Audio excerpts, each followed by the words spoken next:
Un putain de coup de fil dans la nuit, 3h du mat, je me lève, c'est pas normal. Avale ma salive, m'attend au pire à l'hôpital, annonçant qu'un des miens vient de partir. Je respire plus, mon cœur bat de plus en plus vite quand une voix atténue un instant par sa douceur les palpitations de mon corps, puis me disant ce que je ne voulais pas entendre. J'aurais tant souhaité attendre 10 ans, 20 ans, être un peu plus grand, avoir plus de souvenirs dans la tête pour les garder plus longtemps. Mais là c'est fini, séparé dans le creux d'une nuit, l'envie de pleurer monte, mes sentiments remontent et il pleut sur mes pompes et je m'en fous. Tout seul dans mon trou, je médite sur le coup à tous ceux que j'aime et que j'aime, et sachez-le même si je le dis jamais.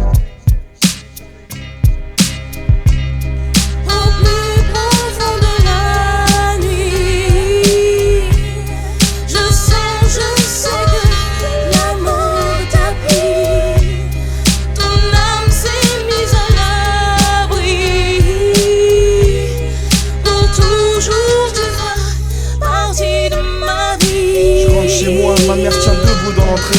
J'ai compris dans ses yeux que c'était fini, un peu comme si je m'y attendais. Peut-être qu'au fond de moi, je le savais ou je le sentais, mais je crois pas, je veux pas, s'il te plaît, dis-moi que c'est pas vrai. Dis pas qu'il est trop tard pour un dernier regard. Dis pas que je la verrai plus jamais en rentrant le soir. Avec elle c'est toute une partie de ma vie qui s'éteint. L'étincelle à la nuit, le cycle s'accomplit chaque matin. Mais je voudrais revenir en arrière, lui dire que je l'aimais.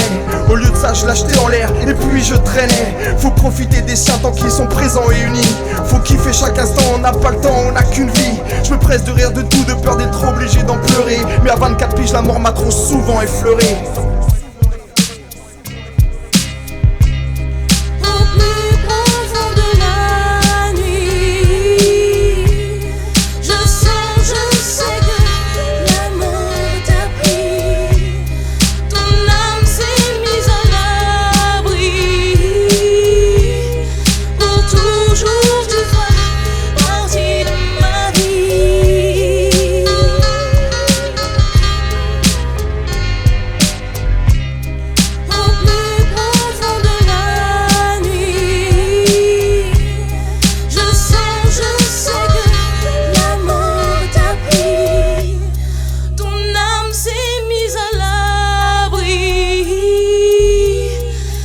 Toujours tu feras partie de ma vie.